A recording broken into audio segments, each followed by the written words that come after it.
بسم اللہ الرحمن الرحیم۔ السلام علیکم ڈیئر اسٹوڈینٹس۔ پاک اسٹڈیز، سوشل اسٹڈیز، ہسٹری بہت بورنگ سبجیکٹ ہے، لیکن اس کو بہت انٹرسٹنگ بنایا جا سکتا ہے، اور یہ انٹرسٹنگ اسی وقت بنے گا اگر آپ کو ہسٹری کا کچھ بیسک شعور آ جائے، اس کے بارے میں کچھ انفارمیشن مل جائے، اور اہم اس کی جو چیزیں ہیں، جو کنسیپٹ ہے، وہ آپ کو کلیئر ہو جائے، تو یہی ہسٹری، یہ سوشل اسٹڈیز، یہ پاک اسٹڈیز آپ کو بہت دلچسپ لگے گا۔ آج کے اس لیکچر میں وہی انفارمیشن لے کر آیا ہوں، تاکہ میں کوشش کر رہا ہوں کہ بچوں کے لیے یہ سبجیکٹ بہت انٹرسٹنگ ہو جائے۔ بچے اس میں انٹرسٹ نہیں لیتے، شوق سے نہیں پڑھتے، بوریت محسوس کرتے ہیں۔ اگر کلاس میں بیٹھے ہوں گے تو غالباً یارننگ ہی کرتے رہیں گے بس۔ تو میں کوشش کر دوں گا کہ 15-20 منٹ میں یہ میں بیسک انفارمیشن ساری اپنی آپ کو دے دوں۔ دیکھیں، ہم اپنی ہسٹری شروع کریں گے حضور پاک صلی اللہ علیہ وسلم کی پیدائش سے۔ آپ صلی اللہ علیہ وسلم 571 عیسوی کو پیدا ہوئے۔ آپ صلی اللہ علیہ وسلم کی عمر 6 سال کی تھی تو آپ کی والدہ حضرت آمنہ وفات پا گئیں۔ جب آپ کی عمر 8 سال ہوئی تو آپ کے دادا حضرت عبد المطلب وفات پا گئے۔ جب آپ کی عمر 12 سال ہوئی تو آپ اپنے چچا حضرت ابو طالب کے ساتھ شام کے سفر پر گئے۔ جب آپ کی عمر 25 سال ہوئی تو آپ کی شادی حضرت خدیجہ سے ہو گئی۔ جب آپ کی عمر 32 سال ہوئی 32 تو آپ غار ہرا میں سوچ بچار کے لیے جایا کرتے، تو کئی دن وہاں پہ رہتے۔ جب آپ کی عمر 33 سال ہوئی تو آپ کو سچے خواب آنے لگے، آپ جو خواب میں دیکھتے ہیں سچ ہو جاتا۔ جب آپ کی عمر 40 سال ہوئی تو آپ باقاعدہ طور پہ آپ نے نبوت کا اعلان کر دیا، بعثت ہو گئی۔ جب 619 میں یعنی آپ کی عمر جب 50 سال ہوئی تو آپ نے سفر طائف کیا۔ جب آپ کی عمر 51 ہوئی تو آپ اس وقت معراج پہ تشریف لے گئے، یعنی 620 تھا تقریباً، اور 2 سال بعد 622 میں آپ نے ہجرت کی مدینہ۔ اس وقت آپ صلی اللہ علیہ وسلم کی عمر 53 سال تھی۔ جب آپ کی عمر 54 ہوئی تو کعبہ تبدیل ہو گیا، پہلے بیت المقدس تھا، پھر خانہ کعبہ ہو گیا۔ اور 2 ہجری میں غزوہ بدر ہوا، 3 ہجری میں غزوہ احد ہوا، 5 ہجری میں غزوہ خندق ہوا، 6 ہجری میں صلح حدیبیہ ہوئی، اسی میں بیعت رضوان ہوئی تھی۔ 7 ہجری میں آپ نے سلاطین کو خطوط لکھا، مختلف بادشاہوں کو خطوط لکھے، اور 8 ہجری میں غزوہ حنین ہوا، اور 8 ہجری میں مکہ فتح ہوا۔ 9 ہجری میں غزوہ تبوک ہوا، اور 9 ہجری کو ہی حج فرض ہوا، اور پہلا حج حضرت ابوبکر صدیق رضی اللہ تعالیٰ عنہ کی قیادت میں مسلمانوں نے ادا کیا۔ 10 ہجری کو آپ صلی اللہ علیہ وسلم نے اپنی زندگی کا پہلا اور آخری حج ادا کیا، اس کو حجۃ الوداع کہا جاتا ہے، اور 11 ہجری میں آپ صلی اللہ علیہ وسلم کی وفات ہو گئی۔ اس کے بعد حضرت ابوبکر صدیق رضی اللہ تعالیٰ عنہ خلیفہ بنے تو ان کی خلافت تقریباً 2.5 سال رہی، 632 سے 634۔ اس کے بعد حضرت عمر رضی اللہ تعالیٰ عنہ خلیفہ بنے تو ان کی خلافت 10 سال، 634 سے 644۔ اس کے بعد حضرت عثمان غنی رضی اللہ تعالیٰ عنہ خلیفہ بنے تو ان کی جو دور خلافت ہے وہ تقریباً 12 سال کا ہے، 644 سے 656۔ پھر حضرت علی رضی اللہ تعالیٰ عنہ خلیفہ بنے تو ان کا دور حکومت تقریباً 5 سال کا ہے، 656 سے 661۔ پھر حضرت حسن رضی اللہ تعالیٰ عنہ خلیفہ بنے تو ان کے دور خلافت سے 6 ماہ کا ہے، کیونکہ آپ نے حضرت امام حسن رضی اللہ تعالیٰ عنہ نے، یہ 661 کا زمانہ ہے، آپ نے خود ہی خلافت جو ہے حضرت امیر معاویہ رضی اللہ تعالیٰ عنہ کے سپرد کر دی۔ حضرت امیر معاویہ رضی اللہ تعالیٰ عنہ تقریباً 19-20 سال خلیفہ رہے، 661 سے 680 تک۔ اس کے بعد یزید بادشاہ بنا، جس کا دور بادشاہی جو ہے وہ تقریباً 3 سال کا، 680 سے 683۔ اچھا، اس کے بعد اموی خلفاء کا دور شروع ہوتا ہے۔ یہ دور تقریباً جو ہے نا 90 سال چلا، 661 سے 750 تک یہ دور چلا۔ اس کے بعد عباسی خلفاء آ گئے۔ یہ یاد رکھیے کہ امیر یہ جو عباسی خلفاء، اموی خلفاء یہ وہ جو حضرت امیر معاویہ کی اولاد میں سے ہیں، اور عباسی خلفاء وہ ہیں جو حضرت عباس رضی اللہ تعالیٰ عنہ کی اولاد میں سے ہیں۔ عباسی خلفاء کا جو دور حکومت ہے یا دور خلافت ہے بلکہ، وہ 750 سے 1258۔ اب یہ تقریباً دیکھیں کہ یہ 500 سے بھی اوپر سال بنتے ہیں۔ ہارون رشید، مامون رشید اسی عباسی خلفاء میں سے ہیں۔ اب میں دو اور دور حکومت اس میں بتا دوں جو خلافت میں جو چلتے رہے۔ پہلے آپ کو پتا ہے کہ اموی خلفاء آئے تھے، پھر عباسی خلفاء آئے تھے، پھر آئے تھے مملوک عباسی۔ اور ان کا دور حکومت کوئی 1261 سے لے کر 1517 تک رہا، اور اس کے بعد عثمانیہ خلافت آئی جس کا دور حکومت 1517 سے لے کر، اور آپ کو پتہ ہے کہ جب انگریزوں کی یہاں پہ حکمرانی تھی تو اس وقت یہ تقریباً 1924-23 تک ان کا دور خلافت چلا۔ اب میں یہاں پہ برصغیر کی طرف آتا ہوں۔ یہاں پہ محمد بن قاسم نے 712 عیسوی میں یہاں پہ حملہ کیا اور کراچی سے ملتان تک کا سارا علاقہ فتح کر لیا۔ پھر محمود غزنوی نے یہاں پہ حملے شروع کیے۔ محمد بن قاسم تو واپس چلا گیا تھا، تو 998 میں انہوں نے اپنے حملے شروع کیے اور تقریباً 17 حملے کیے۔ شہاب الدین غوری نے پھر یہاں پہ حملہ کیا، یہ تقریباً 1193 کی بات ہے، 1193 کی، اور واپس جاتے ہوئے انہوں نے قطب الدین ایبک کو، جو ان کا غلام تھا، اس کو یہاں پہ خلیفہ مقرر کر دیا، بادشاہ مقرر کر دیا۔ تو یہ سارے سلاطین ہیں، اور یہ تقریباً 1205-1206 کی بات ہے۔ تو خاندان غلامہ جو ہے اس میں قطب الدین ایبک ہے، شمس الدین التتمش ہے، رضیہ سلطانہ وغیرہ ہے۔ تو ان کا دور حکومت 1206 سے 1236 تک رہا۔ اس کے بعد خلجی آیا، جیسے جلال الدین خلجی، الادین ہے، قطب الدین ہے، ناصر الدین ہے۔ خاندان غلامہ کے بعد خلجی کے بعد تغلق خاندان آیا، اس کے غیاث الدین تغلق بڑا مشہور ہے، فیروز شاہ ہے، دولت شاہ ہے، نصرت شاہ ہے۔ پھر سادات خاندان آیا، مبارک شاہ، محمد شاہ، الادین وغیرہ اس کے مشہور بادشاہ ہیں۔ پھر لودھی خاندان آیا، جیسے الیگزینڈر ہے، بہلول لودھی ہے، ابراہیم لودھی ہے۔ اور یہ آپ کو اگر یاد ہو تو مغلیہ میں جو بابر نے، سید الدین بابر نے جب برصغیر پر حملہ کیا تھا اس کو فتح کرنے کے لیے، تو اس کی جنگ ابراہیم لودھی سے ہی ہوئی تھی، پانی پت کی بڑی مشہور جنگ ہے۔ تو مغلیہ خاندان نے تقریباً 1526 سے 1530 پر یہ نہیں ہے تقریباً 5 سال حکومت کی۔ پھر اس کے بعد سوری خاندان آ گیا، شیر شاہ سوری یہاں پہ آ گیا۔ تو شیر شاہ سوری ہے، اسلام شاہ ہے، پرویز شاہ ہے، ان کا دور حکومت تقریباً 16 سال رہا۔ یہ جو گرینڈ ٹرنک روڈ ہے یہ شیر شاہ سوری نے بنوائی تھی۔ اور اس کے بعد ہمایوں کا دور دوبارہ شروع ہوتا ہے، یہ 1555 کی بات ہے۔ تو ہمایوں آگے، کیونکہ پہلے بہت چھوٹا تھا، 4 سال کا تھا جب شیر شاہ سوری نے یہاں پہ قبضہ کیا، تو ہمایوں جو چھوٹا تھا تو یہ اس کا چاچا لے کے چلا گیا، تو بعد میں بڑا ہو کے پھر فوج اکٹھی کی دوبارہ آیا۔ تو ہمایوں کے بعد اکبر بادشاہ یہاں پہ بنا۔ تو اکبر کا دور حکومت سب سے زیادہ یہ 50 ایئر ہے تقریباً۔ اکبر کے بعد اس کا بیٹا جہانگیر، اس کا دور حکومت تقریباً 23 سال کا۔ ہمایوں کا دور حکومت 1 سال رہا۔ جہانگیر کا دور حکومت 23 سال رہا۔ پھر شاہ جہان آیا، شاہ جہان کا دور حکومت بھی تقریباً 30 سال رہا۔ پھر عالمگیر، اورنگزیب عالمگیر کا دور حکومت آیا، اورنگزیب عالمگیر کا دور حکومت 47 تقریباً رہا ہے۔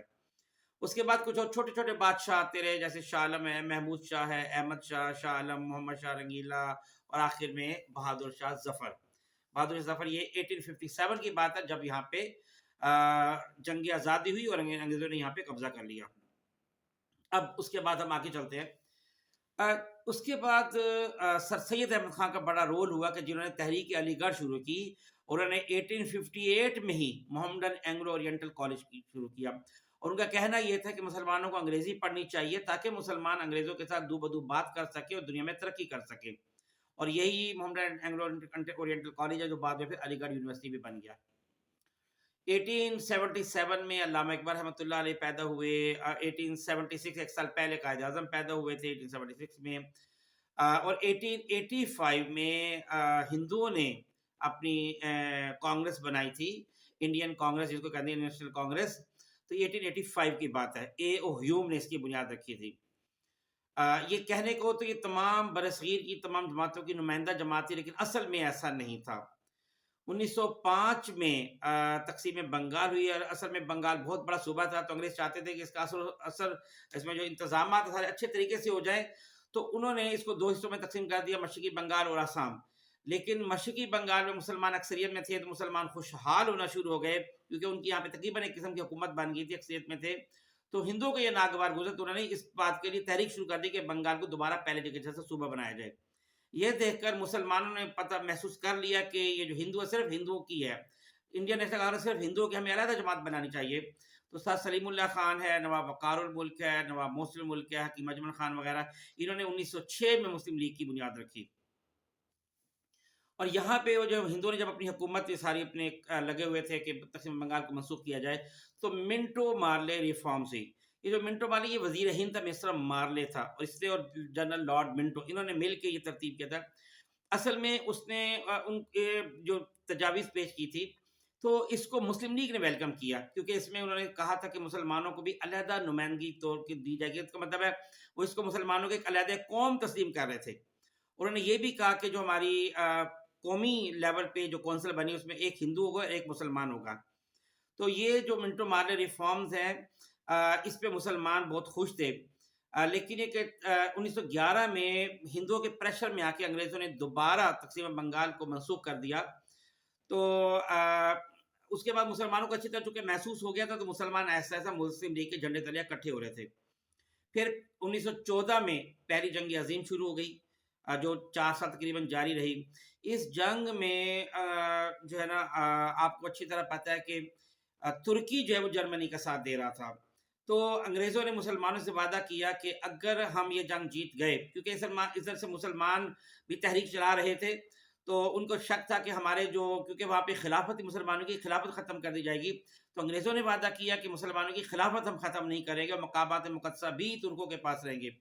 تو مسلمان تھوڑا سا ڈاؤن ہو گئے اس بات پہ، چپ کر گئے۔ تو انہوں نے جب یہ جنگ جیت لی، کیونکہ انہوں نے اصل میں چالاکی سے مسلمانوں کو خاموش کرانا تھا، تو اس کے بعد انہوں نے سارا کچھ وہ تہس نہس کر دیا، خلافت بھی ختم کر دی، مقامات مقدسہ بھی ختم کر دی وغیرہ وغیرہ، جس پر مسلمانوں نے یہاں پہ بلکہ ہندوؤں نے بھی ساتھ مل کے تحریک ہجرت شروع کی۔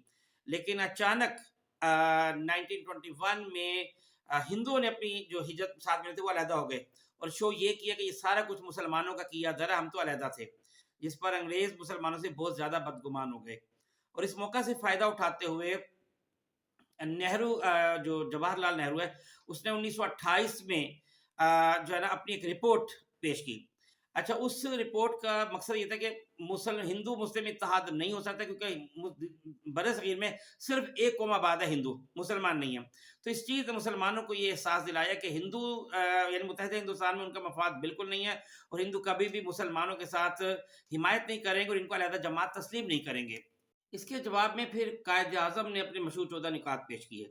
اس 14 نکات میں یہ 1929 کی بات ہے، قائد اعظم نے کہا کہ مسلمان ایک علیحدہ قوم ہے اور مسلمانوں کو مرکزی سطح پر بھی اور صوبائی سطح پر بھی نمائندگی دی جانی چاہیے، وہ بھی برابری کی مساوی طور پر، برابری کی سطح پر۔ اور یہ بھی کہا کہ ہر قوم کو یہ حق ہونا چاہیے کہ وہ اپنی روایات، اپنے مذہب، اپنے طور طریقے، اپنی ثقافت کے مطابق زندگی گزار سکے۔ یہاں سے اس کے بعد انگریزوں نے سوچا کہ مسلمانوں ہندوؤں کو پھر کوشش کرنی چاہیے کہ اکٹھا ایک مقام پہ لایا جا سکے۔ اس کے لیے انہوں نے راؤنڈ ٹیبل کانفرنس کا انعقاد کیا انگلینڈ میں۔ پہلی راؤنڈ ٹیبل کانفرنس 1930 میں ہوئی، اس میں کانگریس نے شرکت نہیں کی۔ دوسری جو راؤنڈ ٹیبل کانفرنس ہے وہ 1931 میں ہوئی، اس میں دونوں جماعتوں نے شرکت کی، کانگریس نے بھی اور مسلم لیگ نے بھی، لیکن کسی نتیجے پہ نہ پہنچ سکے۔ پھر 1932 میں نہ ہی کانگریس نے کوئی خاص شرکت کی، نہ ہی مسلم لیگ نے۔ تو اب انگریزوں کو بھی سمجھ آ گیا تھا یہ دونوں آپس میں نہیں چل سکتے، تو انہوں نے گورنمنٹ آف انڈیا ایکٹ کے نام سے 1935 میں قوانین برصغیر میں نافذ کر دیے۔ انہی کے تحت پھر 1937 میں الیکشن ہوئے جس میں کانگریس اکثریت سے جیت گئی، اور یہ اس کا فائدہ یہ ہو کہ مسلمانوں کو اب سمجھ آ گیا کہ مسلمان ہندو تو صرف ہندو ہی ہیں، وہ مسلمانوں کا ساتھ کبھی نہیں دے سکتے، کیونکہ انہوں نے 2 سال ان کی حکومت رہی، 2 سال میں انہوں نے مسلمانوں کو جتنا زج کیا کہ انتہا نہیں، حتیٰ کہ ہر ایڈ میں لکھا جاتا تھا کہ مسلمان اس اسامی کے لیے درخواست نہیں دے سکتے، مسلمانوں کو زیادہ تر بہت ہی اگر ہو تو کلرک ورنہ سویپر بھرتی کیا جاتا بس۔ 1940 میں جب چونکہ اب مسلمان بھی کافی متحد ہو گئے تھے، انہوں نے ہندوؤں کا اصل چہرہ دیکھ لیا تھا، تو قرارداد لاہور پاس کی گئی۔ یہ شیر بنگال مولوی فضل الحق نے پیش کی تھی اور قائد اعظم رحمۃ اللہ علیہ نے اجلاس کی صدارت کی تھی۔ اس دوران میں 1939 سے 1945 دوسری جنگ عظیم ہوئی، اور آپ کو پتہ ہے کہ اس کے بعد 1946 میں جب الیکشن ہوئی اس میں مسلمان اکثریت سے پھر جیت گئے، اور 1947 میں اب انگریزوں کو پتہ چل گیا تھا کہ اب ایک علیحدہ وطن ہی اس کا حال ہے، دونوں کو علیحدہ وطن دے دیا جائے، تو 1947 میں پاکستان معارض وجود میں آ گیا۔ اب باقی انفارمیشن سے پہلے میں صرف یہ بتانا چاہتا ہوں کہ ابتدا میں پاکستان میں گورنمنٹ آف انڈیا ایکٹ 1935 کو کچھ ترامیم کے ساتھ پاکستان میں نافذ کیا گیا، لیکن ساتھ اب یہ بتانا چاہتا ہوں کہ دنیا میں حکومت کرنے کے بے شمار طریقے ہیں، جیسے پاکستان میں آج کل جمہوریت ہے، تو کچھ اور بھی ہیں جیسے سوشلزم ہے، کمیونزم ہے وغیرہ وغیرہ، میں اس کے بارے میں کچھ انفارمیشن ساتھ دینا چاہتا ہوں۔ یہ بہت ضروری ہے کہ یہ انفارمیشن سب کو پتہ ہونی چاہیے تاکہ پھر سمجھ آئے گا کہ ڈیموکریسی کیا ہوتی ہے۔